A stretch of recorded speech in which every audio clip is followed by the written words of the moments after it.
Welcome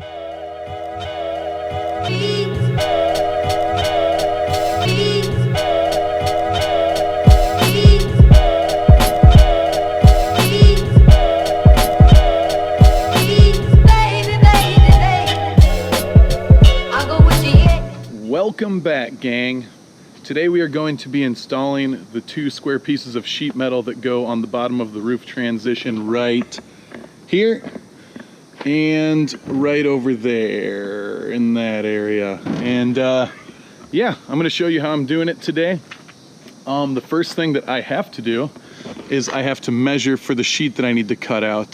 So what I'm going to do, since on our bus, for every piece of hat channel, we actually went on both sides with rivets all the way down, and that goes all the way to the back of our bus. So I'm gonna continue that here, even though you probably don't need to. You can probably just put the 1 row of rivets there. There's gonna be only one row on this side, but on the top there's 2 rows. I'm just like, you know, symmetry, I like stuff like that, and you know, whatever. So anyways, I'm gonna continue what we've been doing, and I'm gonna put 2 rows of rivets up this all the way to the top. So anyways, I'm gonna go onto the inside. Well, I'm gonna go onto the bus, and I'm gonna be measuring from this side of the hat channel right here, maybe like an extra 1/4 inch out from there. I'm gonna measure all the way over to this part of the hat channel here, and maybe add another 1/4 inch that way. Then I'm going to be measuring from this piece of square tubing from the very top part of it here to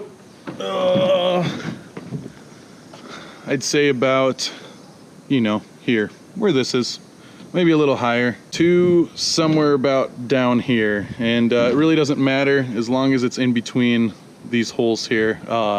That's where the rub rail is going to go, so it's going to be hidden. But yeah, I'll show you that measuring right now. We'll go 28.5 inches.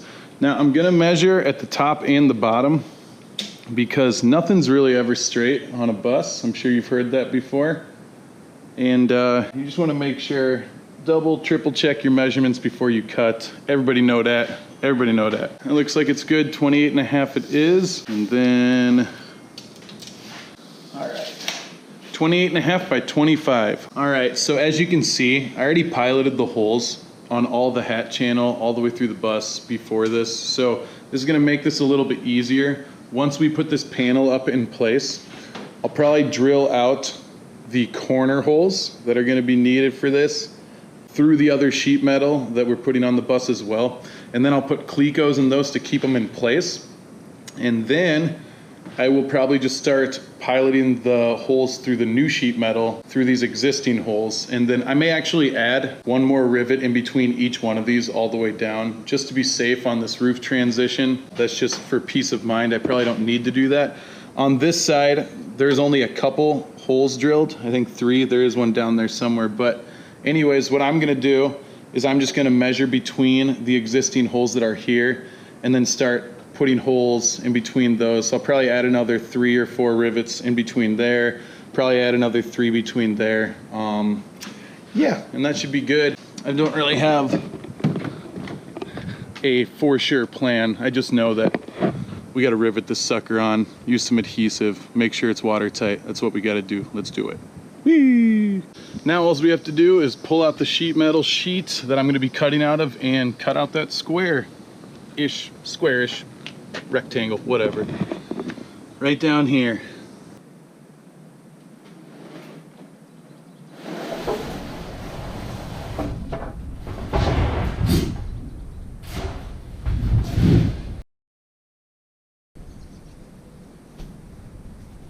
So really quick change of plans on the measurements that we are using. I realized that I have 4x8 sheets of metal, and if I can somehow get away with doing 24 inches from top to bottom instead of 25, then that is exactly half of my 4-foot sheet, 24 inches. So I can get 2 of those, you know, right next to each other on, yeah, on my 4x8 foot sheets. So looking back at this, 24 inches is about 3/8 of an inch underneath of that hole. So if you look here, there's 24 inches. I will have plenty of sheet metal on there at 24 inches. That's the way we're gonna do it. Let's do it like that. It's always good to save on material, peeps. All right, I'm just gonna start out by marking with my T-square here, 24 inches in a couple spots so I can reference that and put a line down each side.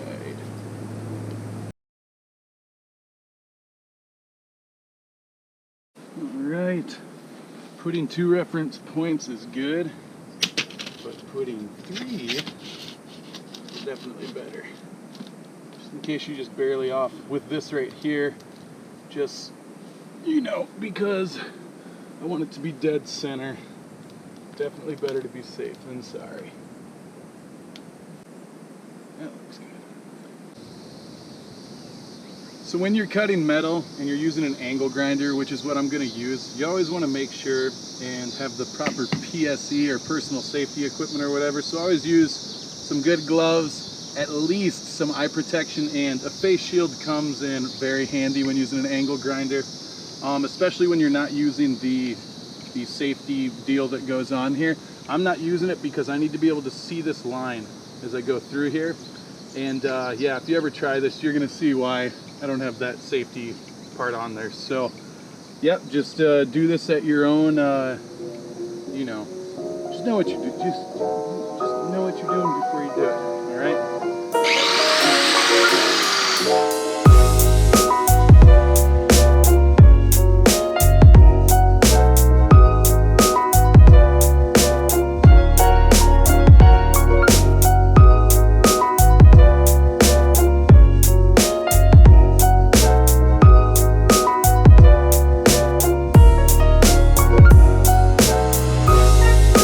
Now really quick, I'm just going to clean up the edges where I cut. It's just easier to do it now.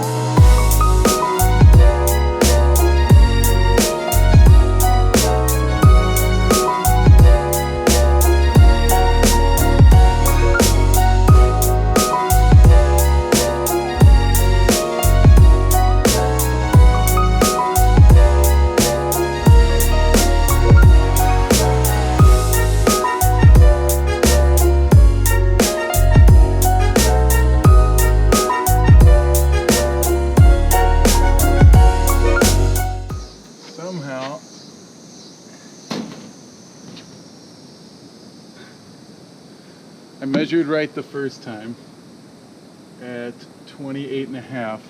Then I came back and remeasured and was like, oh, that's too much. And I took off a 1/4 of an inch, and now it's like really short. It's not too short that it won't work. It's just shorter than I would have liked it to be. It'll still work, but whatever. Maybe you should just measure once, people. Jeez. All right, so what I'm gonna do now is I'm going to actually pre-drill some of these holes again, because this sheet metal on the outside here has not been drilled through, so I can't see the holes on the outside, so it's kind of hard to line up the panel. So I'm just gonna pre-drill a couple on the bottom and a couple on the top so I get a rough idea how I need to center the sheet across here.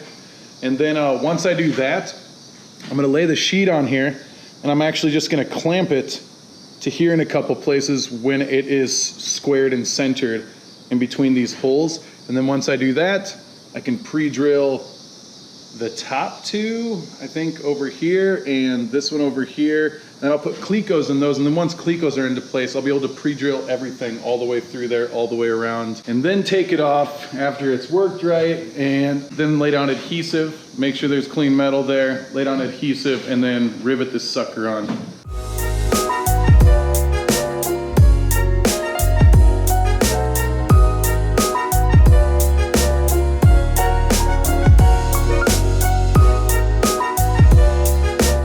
So what I'm gonna do right now, I was trying to think of the best way to center this panel in between these 4 holes here, because it's not that much bigger, not that much wider in any direction. And I thought about it for a while, and I think that I'm just going to measure a 1/2 inch to the outside of each one of these and make a little mark.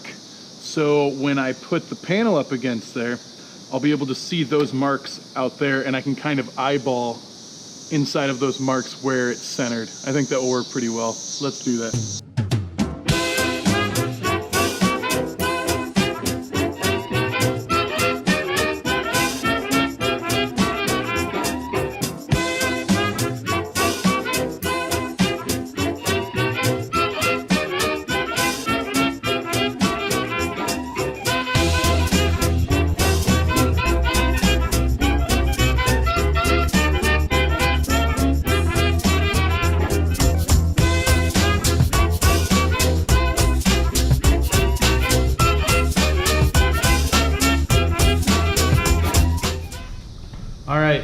I got a little light in here so I could finish up the night and you guys can actually see what I'm doing. But this is where I pre-drilled before to the outside.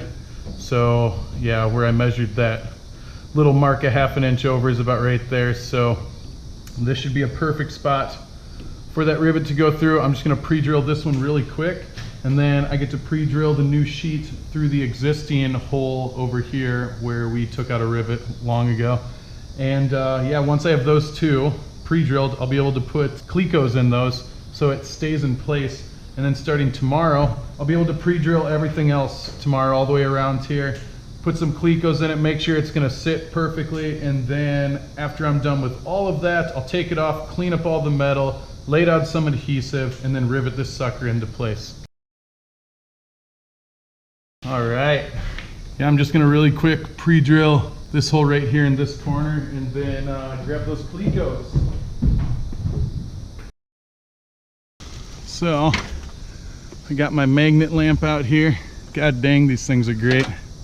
It's from my woodwork and stuff. And yeah, anyways, they work great on the bus because your bus is metal, so you can't probably really see too well. There's a magnet base right there. You can tilt this thing any direction you want to. Works really great for bus work, man, I tell you. But anyways, hopefully you guys can see this all right. I'm just gonna throw a Cleco in here quick. If you guys don't know what Clecos are, they're fasteners. I think they originated from the aviation industry, and they are really good fasteners for metal because you can pre-drill holes, and then you have a special little wrench here, and sorry, it's hard to see. It just goes right inside here. This wrench pulls this deal back, and then it shuts the front of this. It shuts it tight so you can get it inside of a hole. But then when it gets in there and you let it go, it expands. So it grips, it clamps, you know, it clamps the metal to the other metal. So anyways, hopefully that stays. That's pretty, there's a lot of space in there, a lot of metal in there. So I think this should be good. It feels pretty solid. Let's get this other side done and we will be done. All right, and then really quick, you can kind of see a close-up there as it gets skinny and wider when it goes in, but these things are amazing. First person that showed me these was our buddy Wes Lewis of Transcendence Bus, Transcend Existence. Awesome dude. But anyways, that's it. So this sucker's gonna hang there for tonight, and we'll figure out where to go from there tomorrow. All right, guys. Have a good night. Mosquitoes are killing me. Bye.